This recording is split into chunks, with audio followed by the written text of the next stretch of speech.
kautusan na ipatigil ang disconnection ng kuryente hanggang buwan ng Hulyo ating pag-uusapan kasama si Attorney Maria Corazon Hines, Legal Service Director ng Energy Regulatory Commission. Attorney Hines, magandang tanghali po. Si Joshua po ito ng Bagong Pilipinas ngayon. Magandang hapon naman, Joshua, at sa mga nanonood. Attorney, una po sa lahat, ano po ang naging pangunahing dahilan bakit naglabas ang ERC ng kautusan na ipatigil muna itong disconnection ng kuryente hanggang Hulyo sa mga hindi po makabayad ng kanilang bill?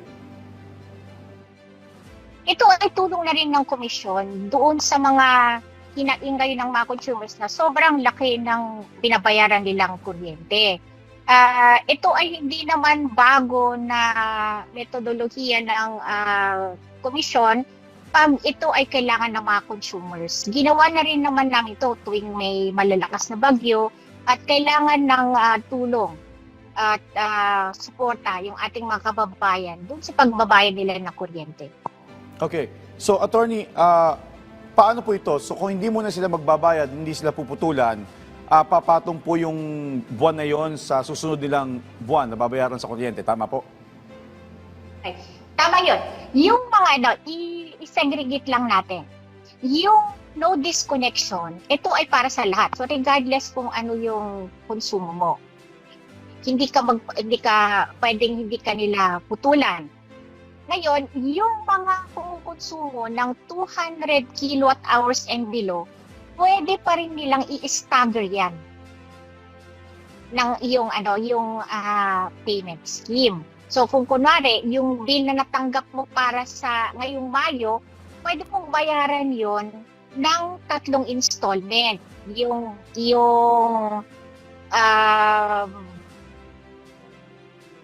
bill mo naman sa July, pwede mo pa rin namang bayaran in 3 months afterwards. So ganun yung sistema. Pero yung mga kumukonsumo ng mga more than 200 kilowatt hours, dapat bayaran na nila pagdating ng August para hindi sila maputulan kasi hindi sila kasali doon sa installment process. Okay. Attorney, program. Okay. Attorney, doon sa nabanggit mo na staggered payment scheme, doon sa koleksyon ng mga distribution utilities, tulad nga po ng sa Meralco at sa operasyon ng electric cooperatives. Pakipaliwanag po, wala naman po itong kaakibat na additional fees pagka po kinuha nila to or in-avail nila tong staggered payment scheme? Wala, automatic na yan, Joshua. Automatic na yan agad-agad. Katanggap pa rin sila ng bill yung buo. Pero kung ang bayad nila ay 1/3 lamang, hindi na sila puputulan. So ganun yung magiging sistema para doon sa staggered payment. Wala kang kailangan gawin, wala kang kailangan na applyan. Magiging automatic ang pagbibigay ng privilege na ito ng mga distribution utilities natin. So yung Meralco at saka yung mga electric cooperatives sa mga probinsya. At wala naman po itong additional fees? Wala pong karagdagang kabayaran? Walang. Okay. Walang reconnection fees kasi hindi ka naman mapuputulan. Kaya wala ka ring reconnection fees. Okay. Walang itong interest, wala itong surcharge. Alright. Now, Attorney, mayroon po bang safeguards ang ERC para pumatiyak na hindi maaabuso o malalagay naman sa alanganin ng power supply habang ipinatutupad ang no disconnection policy? Doon sa advisory namin, naglagay din kami ng safeguards para doon sa mga hindi rin mababayaran kaagad. Kasi syempre, hindi makakakolekta yung mga distribution utilities natin ng kabuuang bayad ng electricity bill.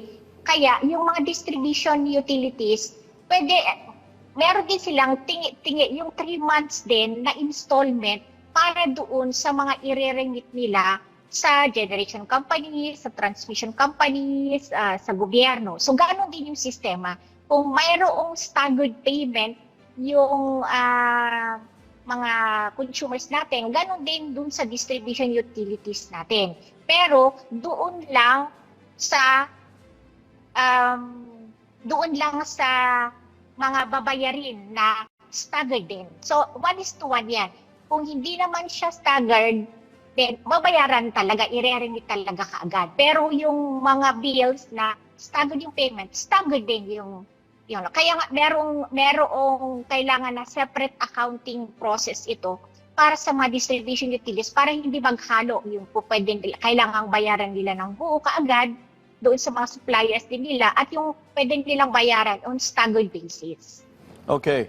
At ito naman, Attorney, kaugnay ng inaasahang pagtaas ng singil sa kuryente ngayong buwan ng Mayo, paano naman po tinitiyak ng ERC na makatarungan at dumaan sa tamang proseso ang anumang dagdag singil, lalo-lalo na po sa generation charge?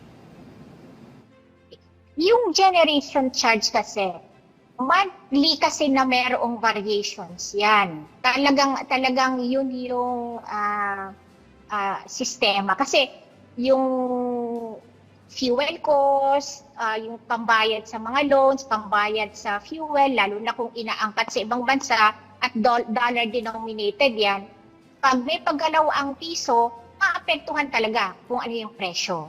Pero itong mga costs naman na ito ay kino-confirm ng komisyon. Once every 3 years namin ginagawa yan.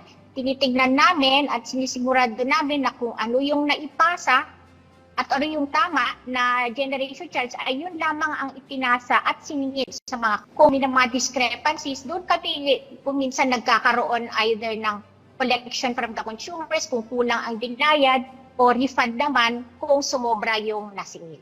Okay. Attorney, pakipaliwanag din po, ano po ang papel ng ERC pagdating po sa pag-review ng billing computations ng mga utilities bago po ito isa publiko? Yung ang ERC ay ang regulator ng electric industry. Sa 4 na sektor yan, generation, transmission, distribution, at supply. Yung mga power supply agreements ng distribution utilities at saka yung mga generators nila, inaaprubahan namin. Nagkakaroon yan ng mga hearings at saka nagkakaroon ng masusing evaluation yan. Ngayon, pagkatapos ng approval, doon lamang nila mai-implement. Kung minsan, nag-issue kami ng tinatawag na provisional authority o kaya interim relief para ma-implementa na kaagad yung mga power supply agreements na yan. Lalo na kung kinakailangan ng patakbuhin para hindi naman makompromiso yung supply ng kuryente doon sa area ng distribution utility. Okay. Attorney, ano naman po ang masasabi ninyo sa panawagan na gawing mas transparent yung nakikita po sa bill ng mga consumer na other charges? Yung other charges, nandoon na sa likod eh. Meron kaming itinalaga at pinapatupad talaga na format ng bill. Kung makikita mo doon sa Meralco bill natin, merong front page, meron yung nasa likod.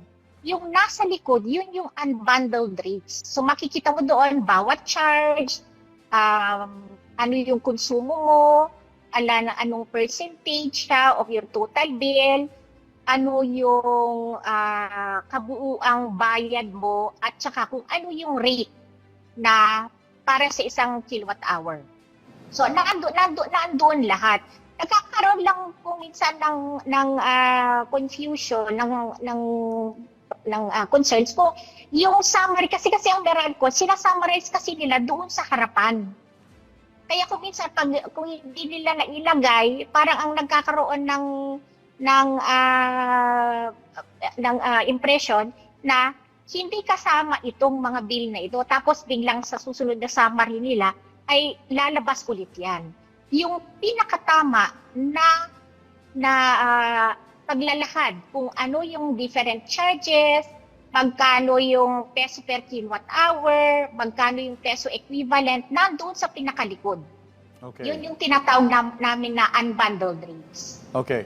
So, Attorney, with that being said, pinag-aaralan po ba ng ERC na imungkahi ito doon sa mga electric companies at sa mga cooperatives na gawin ito nasa harapan para hindi masyadong misleading, kasi baka nga naman nalilito yung mga consumer na kailangan pa nilang tumingin sa likod tapos yung nasa harap is summary charges? Yung mga ibang mga cooperatives naman, tsaka mga distribution utilities, iisa lang yung ginagawa nila, yung kung ano lang yung unbundled rate natin. Kaya lang, sa kagustuhan naman ng mga ibang distribution utilities na i-summarize, iiksian pa rin yung mga charges na yun. Kaya nagkakaroon sila ng summary. Pinapayagan naman namin yun para at least mas madaling basahin.